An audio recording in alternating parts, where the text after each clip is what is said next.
Hey, home decor lovers. This is why you need to check out Mintra's epic bedding sale. Get premium bed sheets and curtains at up to 84% off on Mintra. From Dreamweavers to My Trident, we've got the softest, most stylish options starting at just $47.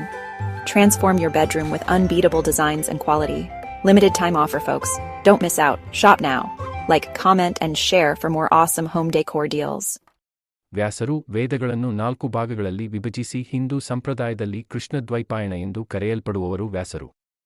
ವೇದಗಳನ್ನು ವಿಭಜಿಸಿದ ಕಾರಣ ಅವರು ವೇದವ್ಯಾಸರೆಂದು ಪ್ರಸಿದ್ಧರಾದರು. ವೇದಗಳ ಜೊತೆಗೆ ಮಹಾಭಾರತ, ಮಹಾಭಾಗವತ ಹಾಗೂ ಅಷ್ಟಾದಶ ಪುರಾಣಗಳನ್ನು ರಚಿಸಿದ್ದಾರೆ. ವ್ಯಾಸರು ಸಪ್ತಚಿರಂಜೀವಿಗಳಲ್ಲಿ ಒಬ್ಬರಾಗಿದ್ದಾರೆ. ವೇದವ್ಯಾಸರ ಜನ್ಮ ಕಥನವು ಅಷ್ಟಾದಶ ಪುರಾಣಗಳಲ್ಲಿ ಅನೇಕ ಬಾರಿ ವಿವರಿಸಲಾಗಿದೆ.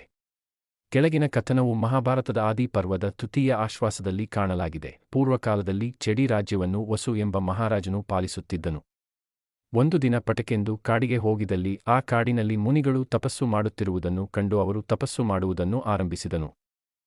ಆಗ ಇಂದ್ರನು ಅದನ್ನು ಗಮನಿಸಿ, ನೀವು ನಿಮ್ಮ ವರ್ಣಾಶ್ರಮಧರ್ಮವನ್ನು ಪೂರೈಸಲು ತಪಸ್ಸು ಮಾಡುತ್ತಾ ನನ್ನೊಂದಿಗೆ ಸ್ನೇಹ ಮಾಡಿರಿ, ನಾನು ನಿಮ್ಮನ್ನು ವಂದಿಸುತ್ತೇನೆ. ನಾನು ನಿಮಗೆ ದಿವ್ಯ ವಿಮಾನ, ಅಮೋಘ ಶಸ್ತ್ರಗಳು ಹಾಗೂ ದುಷ್ಟರನ್ನು ಶಿಕ್ಷಿಸಲು ಸಮರ್ಥವಾದ ವೇಣುಷ್ಟಿನಿ ಎಂಬ ಪದ್ಮಗಳನ್ನು ನೀಡುತ್ತೇನೆ ಎಂದನು. ಆ ವಸು ರಾಜನು ವಿಮಾನದಲ್ಲಿ ಇಂದ್ರನಿಗೆ ಸೇರಿ ಆಕಾಶದಲ್ಲಿ ಸಂಚರಿಸುವುದರಿಂದ ಅವನು ಉಪರಿಚರ ಎಂದು ಹೆಸರು ಪಡೆದನು. ವಸು ಬಾಳುತ್ತಿದ್ದ ನಗರಕ್ಕೆ ಹತ್ತಿರದಲ್ಲಿ ಶುಕ್ತಿಮತಿ ಎಂಬ ನದಿಯಿದೆ. ಶುಕ್ತಿಮತಿ ನದಿಯ ಹತ್ತಿರ ಕೋಲಹಲ ಎಂಬ ಪರ್ವತವಿದ್ದು ಅದಕ್ಕೆ ಆ ನದಿ ಇಷ್ಟಪಟ್ಟಿದ್ದು ನದಿಯನ್ನು ಅಡ್ಡಗೊಟ್ಟಿತು. ಉಪರಿಚರು ಆ ಪರ್ವತವನ್ನು ತನ್ನ ಕಾಲಿನಿಂದ ಅಸ್ತವ್ಯಸ್ತ ಮಾಡಿ ಶುಕ್ತಿಮತಿ ಮತ್ತು ಕೋಲಹಲ ನಡುವೆ ಸಂಬಂಧಗೊಂಡ ಗಿರಿಕೈ ಎಂಬ ಮಗಳು ಹಾಗೂ ವಸುಪದು ಎಂಬ ಪುತ್ರನು ಹುಟ್ಟಿದನು. ಶುಕ್ತಿಮತಿ ಅವರ ಕುಟುಂಬವನ್ನು ವಸುಗೆ ಉಡುಗೊರೆಯಾಗಿ ನೀಡಿದಳು. ವಸು ಗಿರಿಕನನ್ನು ಹೆಂಡಳಿಗೊಳ್ಳಲು ವಿವಾಹ ಮಾಡಿದನು.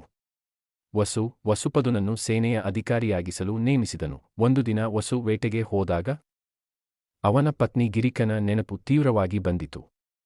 ಅವನು ಆ ನೆನಪಿನಲ್ಲಿ ಒಂದು ರೇತಸ್ಸನ್ನು ಒಂದು ದೋಣಿಯಲ್ಲಿ ಹಾಕಿ ಅದನ್ನು ದೇವಗಣಕ್ಕೆ ಕಳುಹಿಸಿ ತನ್ನ ಪತ್ನಿಗೆ ತಲುಪಿಸಲು ಹೇಳಿದನು. ದೋಣಿಯು ಹೊರಟು ಹೋಗುತ್ತಿದ್ದಂತೆ ಇನ್ನೊಂದು ದೋಣಿ ಅದನ್ನು ನೋಡಿದ ಮೇಲೆ ಇದು ತಿನ್ನುವ ವಸ್ತು ಎಂದು ಭಾವಿಸಿ ದೋಣಿಯೊಂದಿಗೆ ಹೋರಾಟ ನಡೆಸಿತು. ಆ ರೇತಸ್ಸು ಯಮುನಾ ನದಿಯಲ್ಲಿ ಬೀರುತ್ತದೆ. ಆ ಸಮಯದಲ್ಲಿ ಬ್ರಹ್ಮನ ಶಾಪದಿಂದ ಅದ್ರಿಕಾ ಎಂಬ ಅಪ್ಸರ ಯಮುನಾ ನದಿಯಲ್ಲಿ ಮೀನು ರೂಪದಲ್ಲಿ ವಾಸಿಸುತ್ತಿದ್ದಳು. ಆ ಮೀನು ವಸುನ ವೀರ್ಯವನ್ನು ಗ್ರಹಿಸಿ ಗರ್ಭಧಾರಣೆಗೊಂಡಿತು.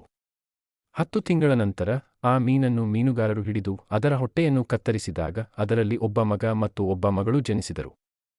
ಈ ಮಕ್ಕಳನ್ನು ಅವರು ದಾಸರಾಜನಿಗೆ ನೀಡಿದರು. ಮಗನು ನಂತರ ಚೇದಿ ರಾಜ್ಯದ ರಾಜನಾದನು. ಮಗಳು ಮತ್ಸ್ಯಗಂಧಿ ಚೇಪೆಮಣಿಯ ವಾಸನೆಯಿಂದ ಎಂಬ ಹೆಸರಿನಿಂದ ಪ್ರಸಿದ್ಧಳಾದಳು. ವ್ಯಾಸನ ಕತೆ. ಒಮ್ಮೆ ಪರಾಶರ ಮಹರ್ಷಿ ನದಿಯನ್ನು ದಾಟಲು ಮತ್ಸ್ಯಗಂಧಿಯ ನೆರವು ಕೇಳಿದನು. ಆಕೆಯ ಸೌಂದರ್ಯದಿಂದ ಆಕರ್ಷಿತನಾದ ಪರಾಶರ ಆಕೆಯನ್ನು ತನ್ನ ಸಂಗಿಯಾಗಲು ಕೇಳಿದನು. ಆದರೆ ಮತ್ಸ್ಯಗಂಧಿ ತನ್ನ ದೇಹದಿಂದ ಚೇಪೆಯ ವಾಸನೆ ಬರುತ್ತದೆ ಮತ್ತು ತನ್ನ ಪವಿತ್ರತೆಯನ್ನು ಕಳೆದುಕೊಂಡರೆ ತಂದೆಗೆ ಮುಖ ತೋರಲು ಸಾಧ್ಯವಿಲ್ಲವೆಂದು ಹೇಳಿದಳು. ಇದನ್ನು ಕೇಳಿದ ಪರಾಶರ ಆಕೆಯ ಶರೀರದಿಂದ ಸುಗಂಧ ವಾಸನೆ ಬೀರುವಂತೆ ಆಶೀರ್ವಾದ ಮಾಡಿದನು. ಆಕೆಯ ಹೆಸರು ಅಯೋಜನಗಂಧಿ ಎಂಬುವಂತೆ ಬದಲಾಯಿತು. ಪರಾಶರನು ಆಕೆಗೆ ಆಕೆಯ ಕನ್ಯಾತ್ವವನ್ನು ಕಳೆದುಕೊಳ್ಳದಂತೆ ಮಾಡುತ್ತೇನೆಂದು ಭರವಸೆ ನೀಡಿದನು. ಅವರು ಮಿಲನವಾದ ಸ್ಥಳವನ್ನು ಮಬ್ಬಿನಿಂದ ಆವರಿಸಿ ಅಲ್ಲಿಯೇ ಸಮಾಗಮಗೊಂಡರು. ಈ ಸಂಬಂಧದಿಂದ ವ್ಯಾಸನು ಜನಿಸಿದನು. ಜನ್ಮ. ಅವನು ತಾಯಿಯ ಅನುಮತಿಯಿಂದ ತಪಸ್ಸು ಮಾಡಲು ತೆರಳಿದನು. ಮಹಾಭಾರತದಲ್ಲಿ ವ್ಯಾಸನ ಪಾತ್ರ. ಮಹಾಭಾರತವನ್ನು ರಚಿಸಿದ ವ್ಯಾಸನು ಅದರ ಘಟನೆಯಲ್ಲಿ ಸಹ ಭಾಗವಹಿಸಿದ್ದನು. ಶಂತನು ಸತ್ಯವತಿಯ ವಿವಾಹದ ಸಮಯದಲ್ಲಿ ಭೀಷ್ಮನು ತಾನು ಆಜೀವನ ಬ್ರಹ್ಮಚಾರಿ ಆಗುವುದಾಗಿ ಪ್ರತಿಜ್ಞೆ ಮಾಡಿದನು. ನಂತರ ಶಂತನು ತೀರಿಕೊಂಡಾಗ ಅವರ ಪುತ್ರರಾದ ಚಿತ್ರಾಂಗದನು ಗಂಧರ್ವನಿಂದ ವಧೆಯಾಗಿದ್ದನು ಮತ್ತು ವಿಚಿತ್ರವೀರನು ತಡಿವೇಷವನ್ನು ಅನುಭವಿಸುತ್ತಲೇ ಸಾವಿಗೀಡಾದನು. ಭರತವಂಶದ ತ್ರಾಣಕ್ಕಾಗಿ ಸತ್ಯವತಿ ವ್ಯಾಸನನ್ನು ಕರೆಯಿಸಿದಳು. ವ್ಯಾಸನು ಅಂಬಿಕೆಗೆ ಧೃತರಾಷ್ಟ್ರನನ್ನು, ಅಂಬಾಲಿಕೆಗೆ ಪಾಂಡುನನ್ನು ಮತ್ತು ದಾಸಿಗೆ ವಿದುರನನ್ನು ಒದಗಿಸಿದನು. ಪಾಂಡವರ ವನವಾಸದ ಸಮಯದಲ್ಲಿ ವ್ಯಾಸನು ಅವರಿಗೆ ಜ್ಞಾನವನ್ನು ನೀಡಿದನು ಮತ್ತು ದ್ರೌಪದಿಯ ವಿವಾಹ ಮುಂಚಿನ ಪೂರ್ವಜನ್ಮದ ಕಥೆಯನ್ನು ವಿವರಿಸಿ ಸ್ವಯಂವರಕ್ಕೆ ಹಾಜರಾಗಲು ಪ್ರೋತ್ಸಾಹಿಸಿದನು. I think I messed up. Or did I? If you're enjoying my videos, why not hit that subscribe button? Your support means the world to me and keeps the channel alive. It's easy, free, and helps me bring you even better content. So join our awesome community, comment, like, and share. Let's create something amazing together. Thanks in advance and see you in the next video.